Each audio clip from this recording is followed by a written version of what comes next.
This is the first section of the quality of tests chapter, and this is all about type 1 and type 2 errors. So the first thing, when we talk about the quality of a test, we're actually talking about the quality of our hypothesis test.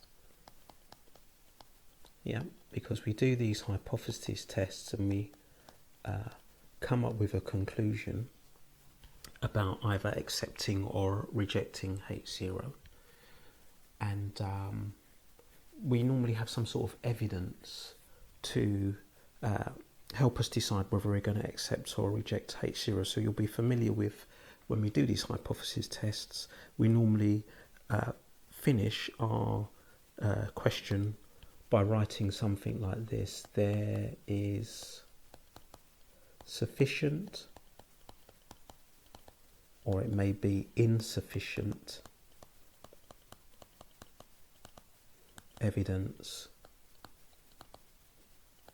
to suggest whatever our conclusion is going to be. And it's important that we use these words, sufficient or insufficient evidence to suggest. When we do a hypothesis test, we're not saying, yes, we can say completely that H0 is true, or we can say completely that H1 is true. Yeah, we're just saying there's evidence to maybe suggest that, you know, we can accept H0 or reject it. We're not making a definitive statement that, yes, H0 is definitely true or H0 is definitely false. And a type 1 or type 2 error occurs when we reject H0 and actually it's true, or we accept H0 and actually it's false. And this forms the basis of a type 1 or type 2 error.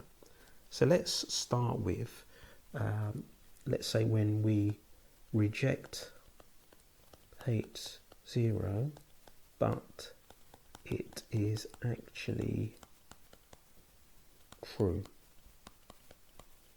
We reject H0, but it's actually true. This is called a type 1 error. And what we need to be able to do is to calculate the probability of this type 1 error. Now, the way that we might write this probability out is something like this. What's the probability of rejecting H0 given that H0 is true? And this is actually the same as the actual significance level. And we've sort of given these as answers before. So the actual significance level of a problem is the probability of getting a type 1 error. And a type 1 error is the probability of rejecting H0 when H0 is true. So the other type of error is going to be a type 2 error, and that's where we accept H0, but it is not true, or it's false. So we accept H0 when it's not true. This is called a type 2 error. Type 2 error. And what we need to do is to calculate the probability of a type 2 error. And this would be written as the probability of accepting H0, my exception, accepting H0, given that H0 is false. Now, if H0 is actually false, it's going to be a different probability to the actual one that we start with, the one that we've assumed it is. So often in this part of the question, there will be a different probability to what we thought it was going to be.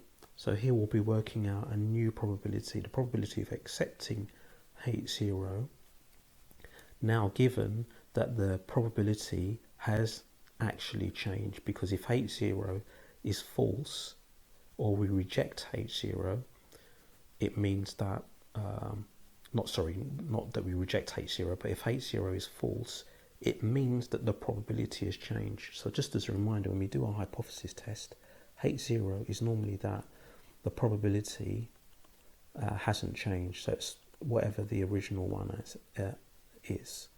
Whereas H1 is that the probability has changed somehow. Now it may have changed that it's increased, it may have decreased, or it may not be equal to what we expect it to be. So there's our two types of errors. So the second one here, type 2 error, is the probability of accepting H0 when actually H0 is false. The probability has actually changed. So this first example here, on a rainy day during the summer holidays, a family of 4 were playing a simple game of cards. The game was one of chance, so the probability of any particular person winning has been a quarter. Okay, so maybe that's my value of P. After playing a number of games, Robert complained that his younger sister must have been cheating as she kept winning. Okay, so maybe the probability of winning is more than a quarter. If it's more than a quarter, she's not been cheating. If it isn't more than a quarter, then she has been cheating. This is what the parents are going to intervene and do. They're going to carry out a proper investigation. Yeah, so she's probably got both her teachers and maths teachers, and they carefully watched the next 20 games. So maybe there's my value of N. And what we need to do is to find a critical region. It's a one-tailed test, and it's a 5% level of significance. So the first thing we need to do is to decide what type of distribution this is. So I see a fixed number of trials. I see a probability of success, which is fixed. So this tells me binomial distribution. So that's probably the first thing you want to do, because if you don't get the distribution right, then anything else you do afterwards is going to be wrong. So we set up H0 and H1. So H0 is going to be the probability is a quarter. H1 is going to be that the probability is greater than a quarter. We want to find out whether she's cheating or not. We need to say what X stands for. So X is always what has been observed, and it's the they're carefully watching what happens over the next 20 games. So X is going to be the number of games Sarah wins in the next 20 games. So that's what X stands for. Should always write that down. So we've said that X is a binomial distribution. We've got N is 20 and P is a quarter. And we can see from the greater than symbol there, and from what it says in the question, it's a one-tailed test. We want to find the critical region. So we want to find a probability and we want to find a value of X where the probability is less than the significance level, so it's less than 5%. Now this is the quickest way to do this is using the table rather than using your calculator, because on a calculator you've got to like type in all the values and you've got to create a list. It's just too fiddly. It's easier to use the table. So with your formula book in the back or in the back of the textbook, you want to find n equals 20 and p is 0.25.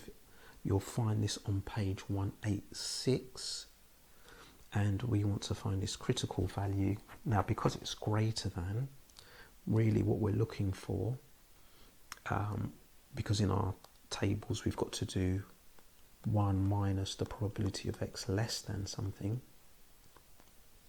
Really, we're looking for a value here that's close to 1 minus 5%. So we're looking values close to 95%. Yeah.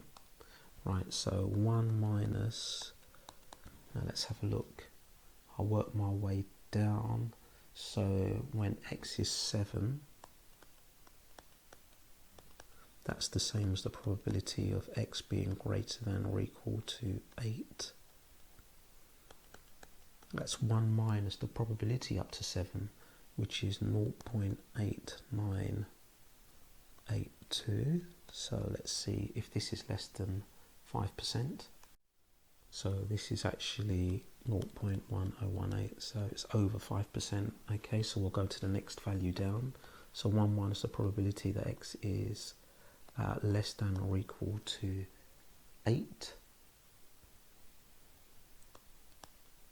So that's going to be the probability that x is greater than or equal to 9. So that would be 1 minus, and the value up to 8 is 9591. So let's work that out. 1 minus 0.9591, and we get, yeah, under 5%, 0.0409. So this is less than 5%. Okay, so the critical value is 9, which means the critical region is greater than or equal to 9. So critical value is 9. So the critical region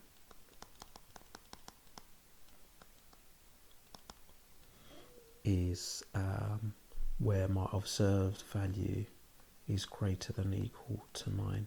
So basically what we're saying is, if Sarah wins 9 or more games out of this 20, that means that we would reject H0, yeah, which would mean that we accept H1, which would mean the probability of winning is greater than a quarter, and she's not cheating. So maybe what I'll do is just maybe summarize this in a diagram. So if this line here represents x, which is the number of games she's won out of 20, so it goes from 0 to 20.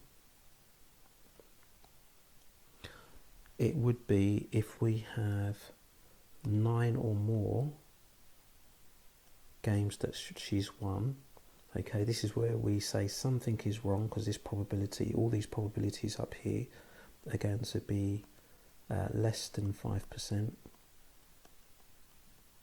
So this is the part where we would reject H0, but it could be that we reject H0, but H0 is true, that actually she is cheating. And then from 8 down to 0, or up to 8, 0 up to 8, these probabilities here would be greater than 5%, greater than 5%. So this would be the area where we would accept H0. But we may accept H0, and actually the probability of winning is greater than a quarter. So if we accept or reject H0 correctly, this is where the type 1 error would occur over here, and a type 2 error would occur over here, so I'll just put that in. So rejecting H0 incorrectly, this is where we'd get a type 1 error, and accepting H0 incorrectly would be a type 2 error.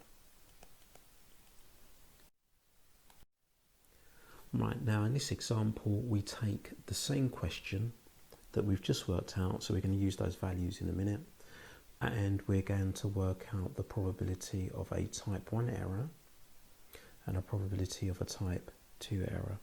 So what we got from the last question was that the critical region was when x is greater than or equal to 9. That was the critical region, what we call the rejection region.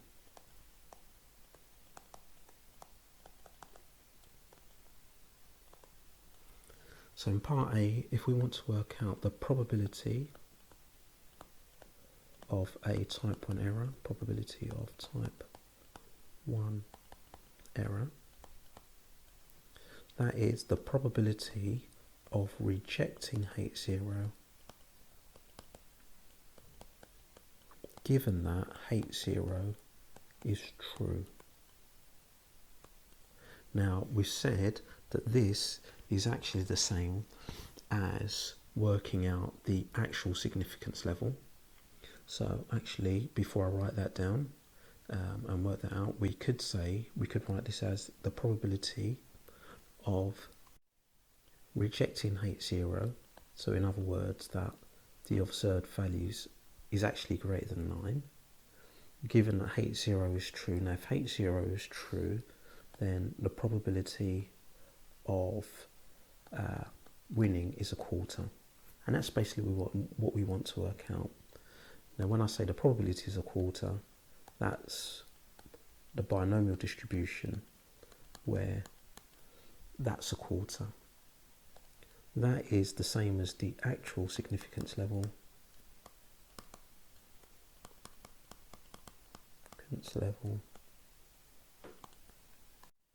So since that's the probability that x is greater than or equal to 9, that's 1 minus the probability that x is less than or equal to 8. Now we did calculate this already, so that's going to be 1 minus, and I'm just using the table, 0.9591, and let's work that out. 1 minus 0.9591, that'll be the same as what we got before, which was 0.04409. So this is the probability of a type 1 error. Part B says, in fact, Sarah was cheating, okay, and the probability is 0.35. Find the probability of a type 2 error. Now remember, the probability of a type 2 error, probability of type 2 error,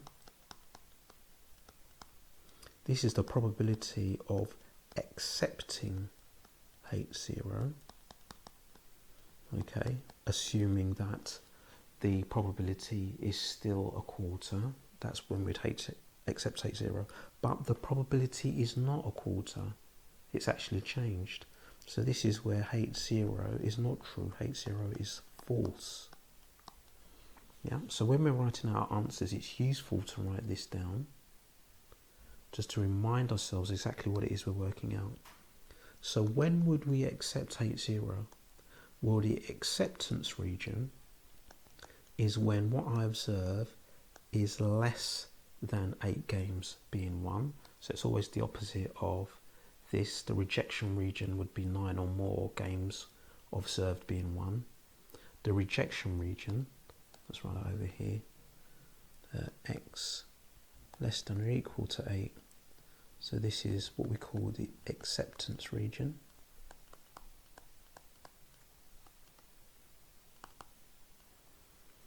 And this is given that the probability is now 0.35. So this is the probability we now need to work out. So this is not the actual significance level. This is now binomial distribution where the mean is now changed to 0.35, and we want to find a probability that x is less than or equal to 8. So we can calculate that directly on our calculator.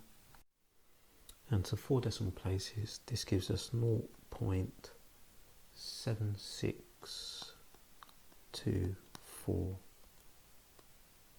So this value here is the probability of a type 2 error.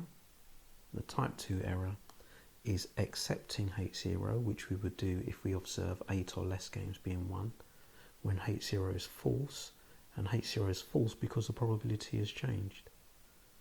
Yeah. So here it says that accidents occur on a stretcher motorway at an average rate of 6 per month. As soon as I see that, I'm thinking to myself, right, this is a Poisson distribution. As soon as you see, right, things happen in that average rate per month. So as I said before, really important that you identify the correct distribution first. Otherwise, anything you do afterwards is going to be a waste of time because it'll all be wrong. Okay, many of the accidents that occurred involved vehicles skidding into the back of other vehicles. By way of a trial, a new type of road surface is said to reduce, okay, so a reduction here in the rate of accidents, reduce the risk of vehicle skidding, is laid on the stretch of road, and during the first month of operation, 4 accidents occurred. So that's what we observed, was 4 accidents. So in part A, what we need to do is test this result to see if this gives evidence that there's been an improvement at the 5% level of significance. Okay, so part A, we start by stating our hypothesis. And it's going to be that the rate of accidents for H0 hasn't changed, and H1 is going to be that the rate of accidents, well, if it's improved, then that means there's going to be less accidents. So be careful. If there's been an improvement, it means less accidents. Now we need to state our random variable x. What's this going to stand for? This is going to be the number of accidents observed, or the rate, the number of accidents, not the rate of accidents, the number of accidents that have occurred in a month. So x is the number of accidents that occur in a month.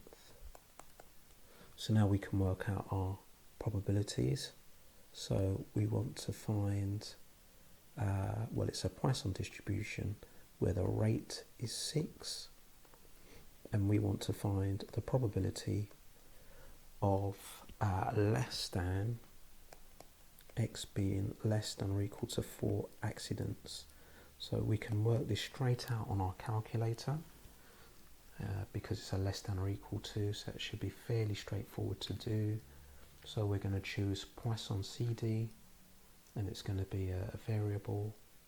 X is going to be 4, lambda is going to be 6, and we get to 4 decimal places 0.2851.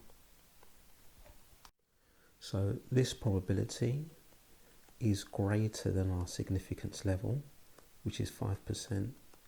So we come to our conclusion that we accept H0 and that there is insufficient evidence to suggest the new road surface has reduce the number of accidents.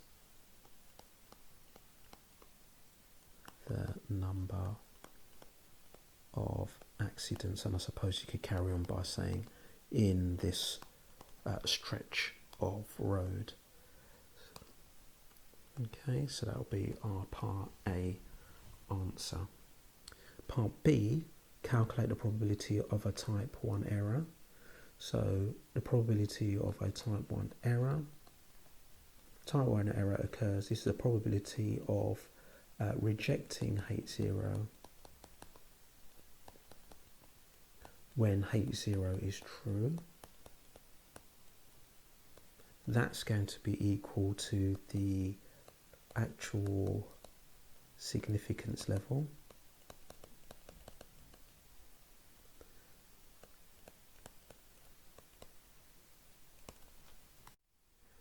Now this is where we use the table, because the actual significance level is linked to the critical region or critical value.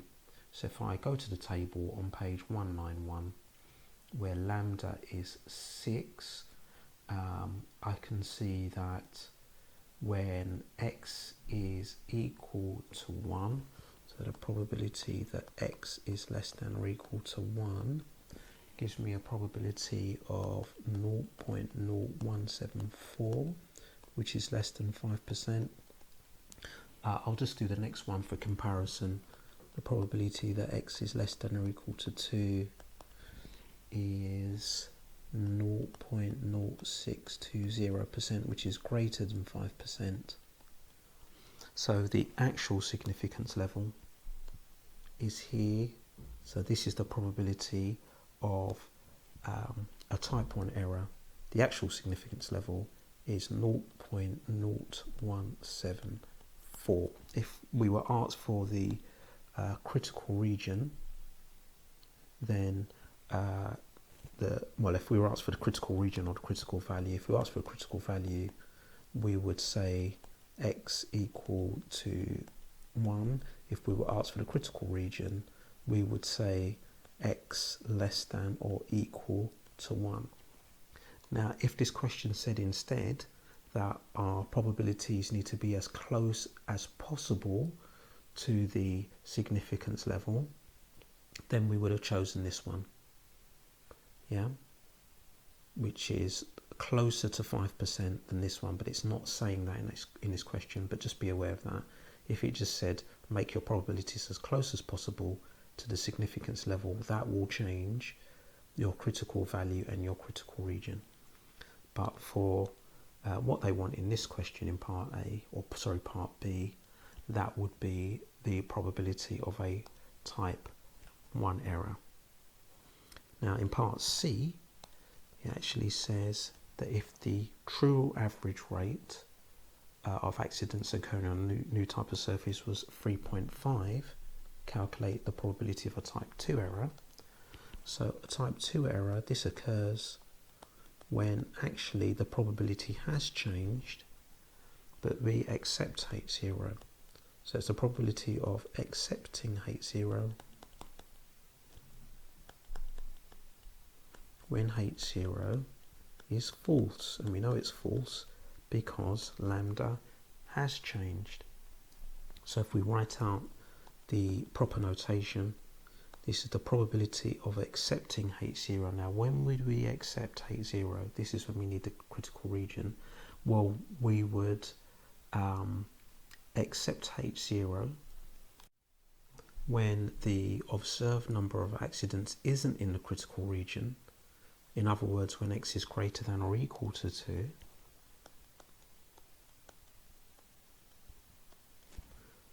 But now our H0 is false because lambda, the rate at which the accident occurs, is 3.5. Yeah. Before we assumed it was 6, but in reality it's changed. So this is the probability we want to work out. Now we'll need to do a Poisson distribution with lambda as 3.5 and we'll need to find the probability that x is greater than or equal to 2, which is equal to the probability, or 1 minus the probability that x is less than or equal to 1. So we'll do that on our calculators. Now this is not going to be the same as this one here because lambda is different. So we'll need to make sure that we'll change lambda to 3.5. So that's going to be 1 minus 0.1358 and it carries on. So if I just do go back to my menu and do 1 minus my answer, I will get 0.8641. Okay, so there's my probability of a type 2 error.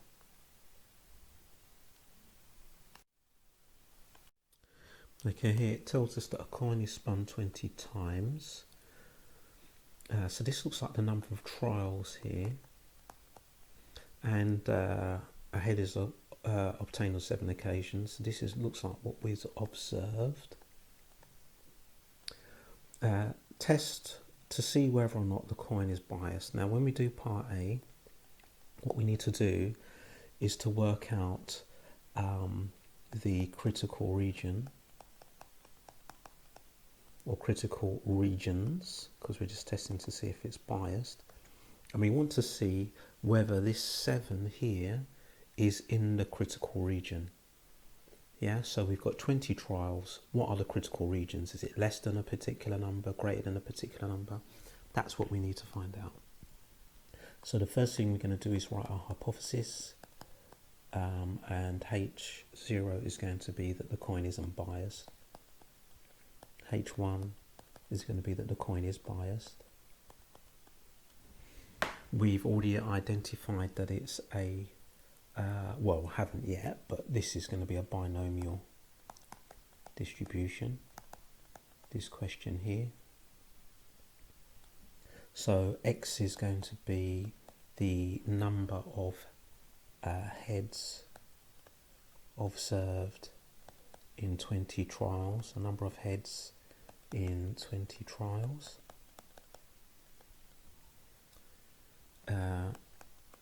Our distribution is binomial with 20.5. We want to find our critical values, which means we want to find a value of x, let's call this x1, where the probability is less than 5%. And we want to find the other critical value, let's call this x2, where that probability is less than 5%. Now this is where using the tables is nice and easy. It's much easier than using your calculator.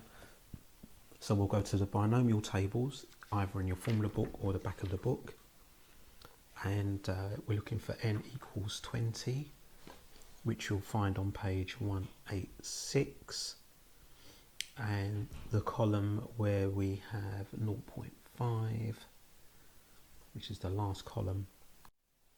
And going down, I can see that when x is 5, that's the last probability that's smaller than 2.5%.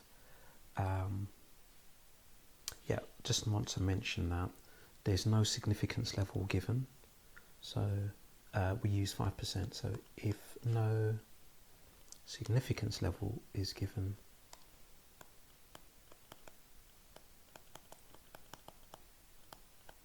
level is given, use 5%. Maybe I should have mentioned that earlier on, but yeah, we use 5% when we haven't got a significance level. So in this question we'll use 5%, but since it's a two-tail test, we look for the probability that drops below 2.5%. So I'll probably write one of the other values so you can just see for comparison. So when I've got the probability of x is less than or equal to 5, that is 0.0207, which is less than 2.5%. When the probability of x is less than or equal to 6, that's 0.0577, which is greater than 2.5%. So less than 2.5%, greater than 2.5%. So that gives me one of my critical regions. X is less than or equal to 5, which will be the lower critical region. Now I want to find the upper critical region. So this is going to be my value for x2. So this is where I go to the other end of the table and I look for a value close to 97.5%. So I can see, let's try x, or 1 minus x less than or equal to 15, which would be the probability of x greater than or equal to 16. That's going to be 1 minus 0.9941. Let's see what we get from that. So 1 minus 0.9941, and we get 0.0059. That's less than 2.5%. So let's go to the next one up and do the probability of x less than or equal to 14, which would be the probability of x greater than or equal to 15.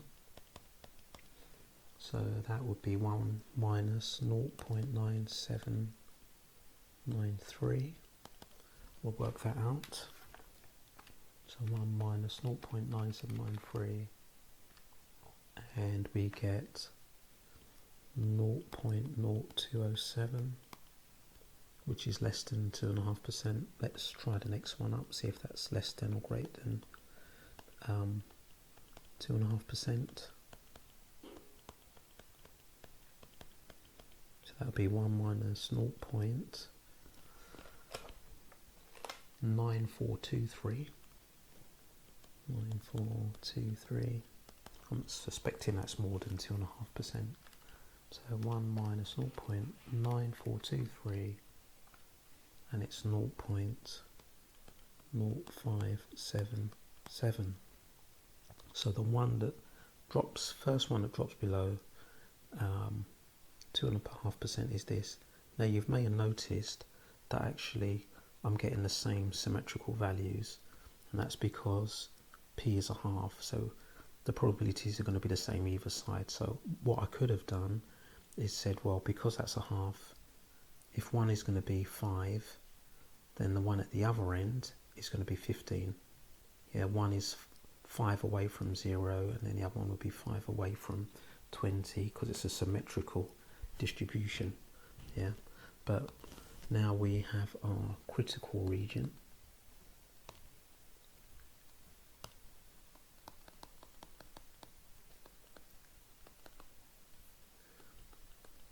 And that's going to be if x is less than or equal to 5 and x is greater than or equal to 15.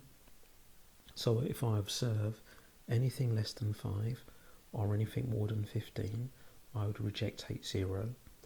I actually observed 7.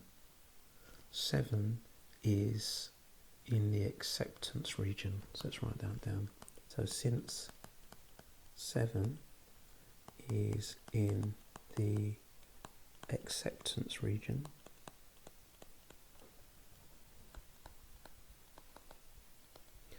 that means that we accept H0. We accept H0. And we write our conclusion. There is insufficient or not enough evidence evidence to suggest the coin is biased.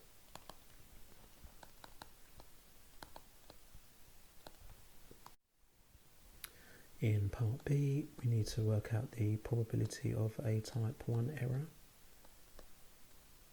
So that is the probability of rejecting H0 given that H0 is true.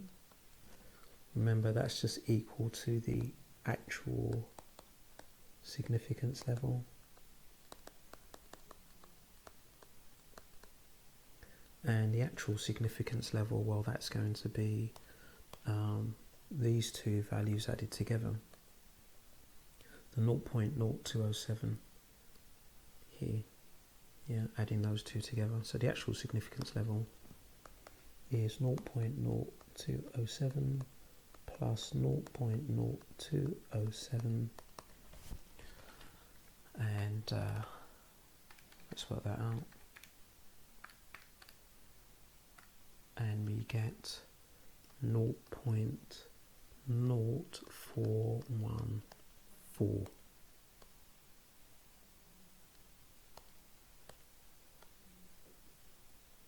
Right, we'll move on to part C.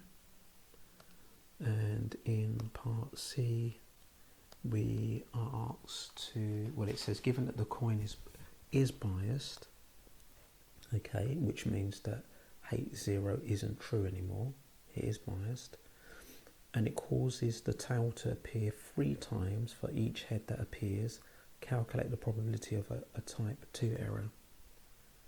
Right, so the first thing we need to do is work out what is this new probability, what has it changed to. So for every 3 tails,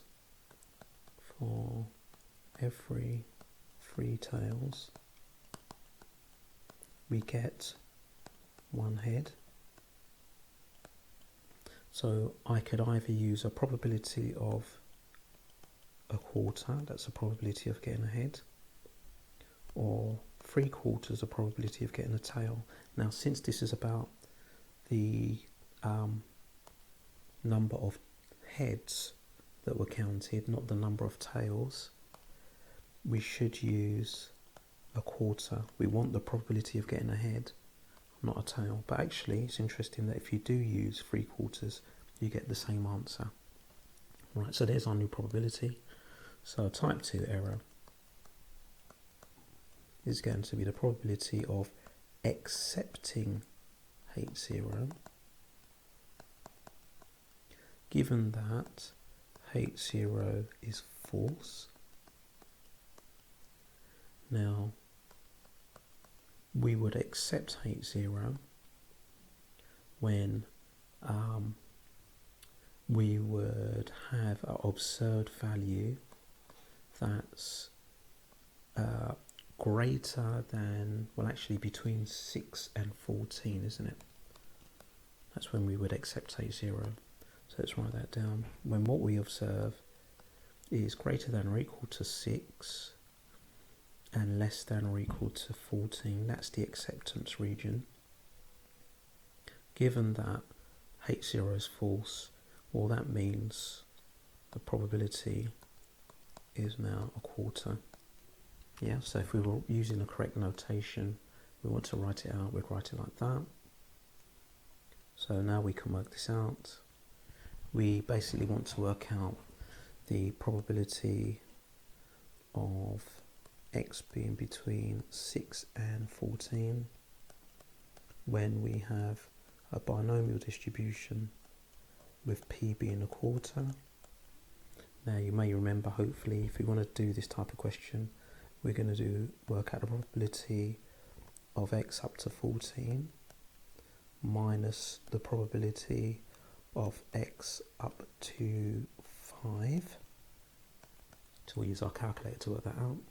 Now, the probability up to 14 is literally 1. It's 5 nines and it's 6187. So I'll put 0.9999 ... minus the probability up to 5. So if I change my value of x to 5, I'll get 61 or 0.6172 if I round it.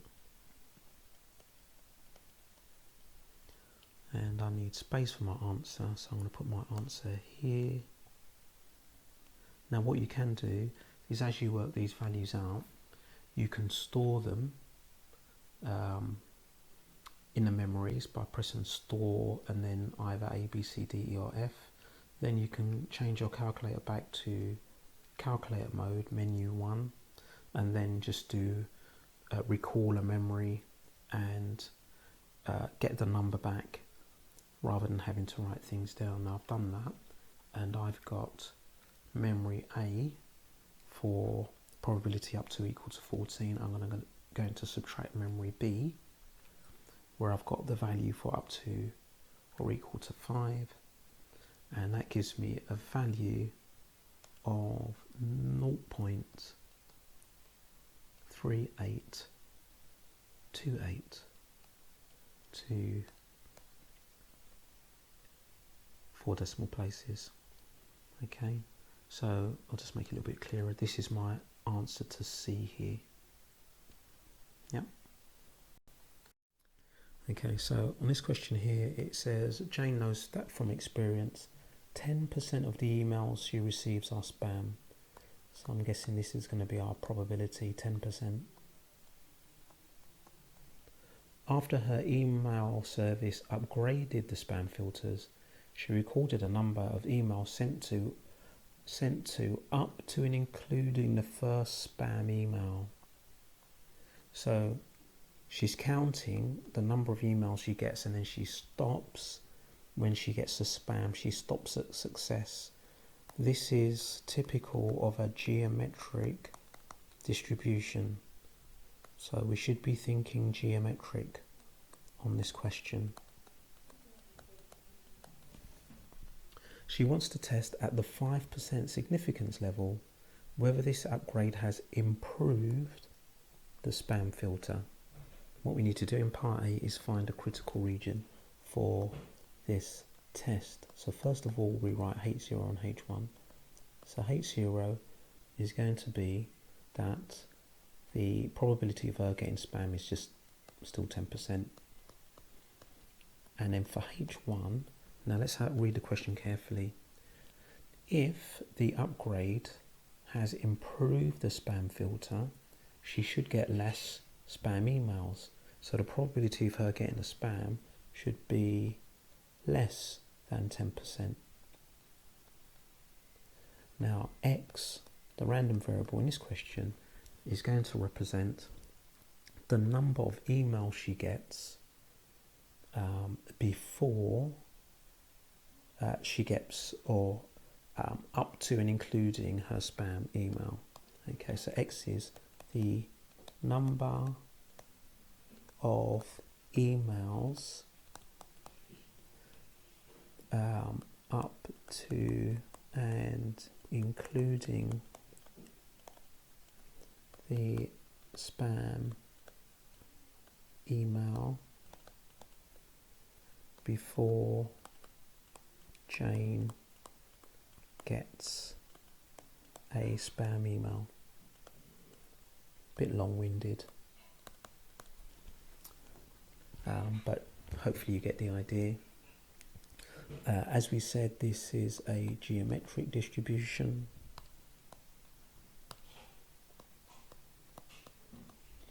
And P is going to be 0.1 for this part of the question. And we want to find the critical region. So in other words, we want to find this value of X where it's less than 5%. Now, you may or may not remember from before, with a geometric distribution, if we want to find the probability of X being greater than or equal to a certain value of x or n, it's 1 minus p to the power of x or n minus 1. Also remember, I've done it without really reminding you, that if this is less than, it means upper tail. Yeah, so watch out for that. With geometric, it sort of flips over.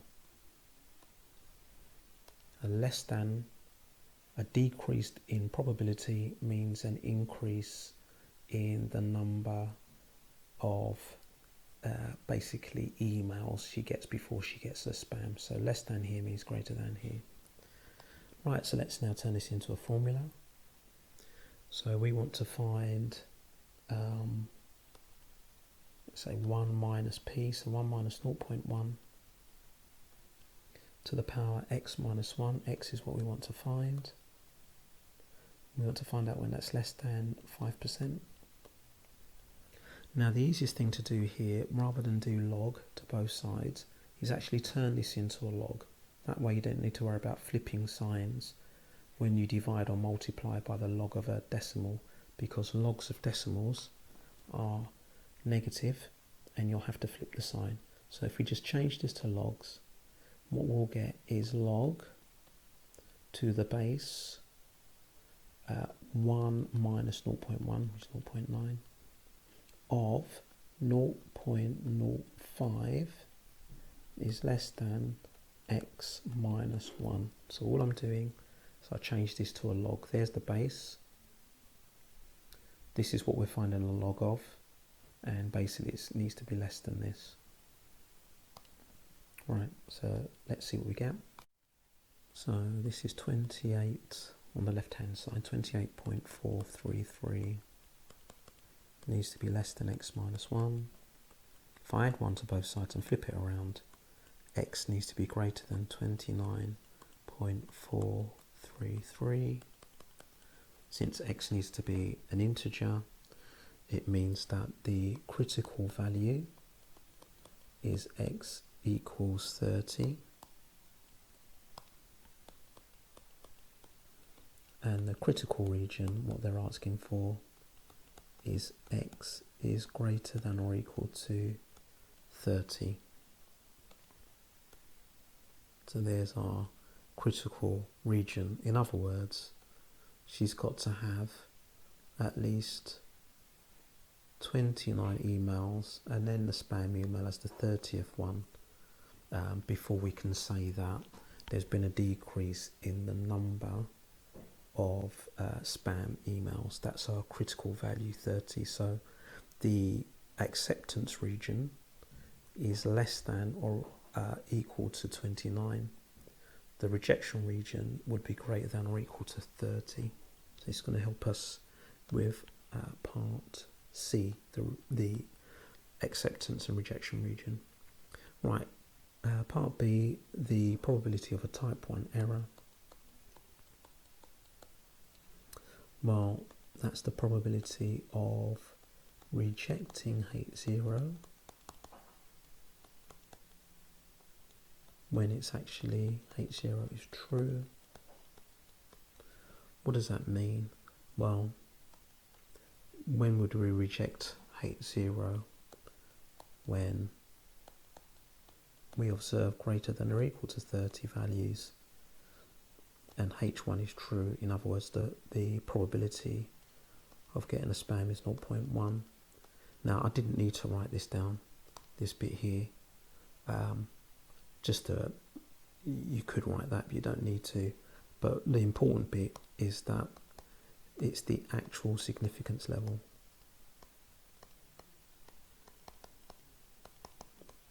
So which we want to work out now. So to find the actual significance level, we can just use our formula here.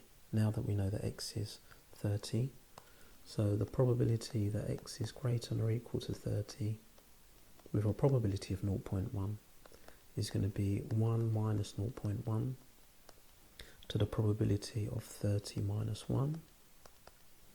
We'll work that out. So that's basically 0.9 to the power 29 and we get to 4 decimal places 0.4, sorry, 0.040471. Right, so this is the probability of a type 1 error. Now in part C, it says, given that after the upgrade, the probability now changes to 1 in 100. So now H1 isn't true anymore. The probability has changed, it has decreased. So for the probability of a type 2 error, this is the probability of accepting H0. Given that H0 is false, and it is false because now the probability is not 0.1, it's 0.01. So this is going to be the probability of accepting H0. Now when are we going to accept H0? We'll accept it when we've got the acceptance region, which is when I have less than or equal to 29 emails, and that 29th email is the spam email. That's when I'd accept H0. But H0 is false because now the probability is 0.01. So we're now going to work this out. And let's put the formula as a reminder. So here I'm having to calculate the probability that x is less than or equal to x or n. And remember, the formula for that is 1 minus p to the power n or x. So this is what we'll use to work this out. So we'll have 1 minus p, which is now 0.01, to the power x, which is 29. So now I have 1 minus basically 0.99 to the power 29. And that gives me, to 4 decimal places, 0.25282, so that'd be 28. So this is my probability of a type 2 error. You should now be able to do exercise 8A on pages 152 to 153. So just a quick recap, we have these type 1 and type 2 errors.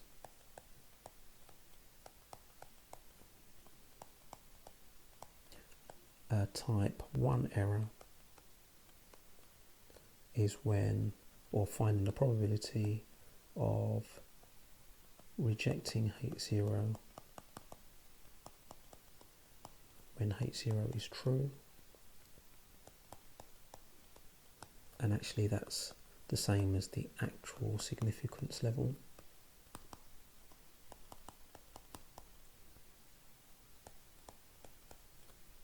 Which we should have no problem working out. Whereas a type 2 error is the probability of accepting H0 when H0 is false, so it's not true. Now that does mean that you'll have some new probability.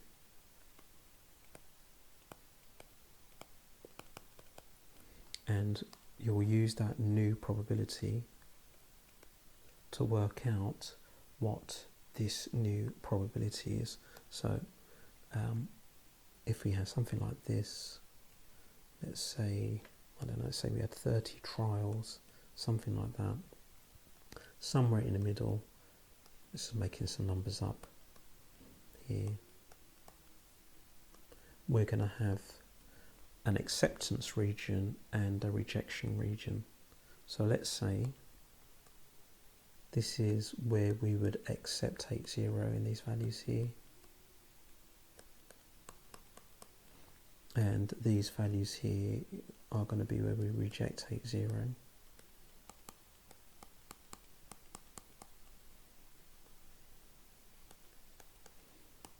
these two bits here.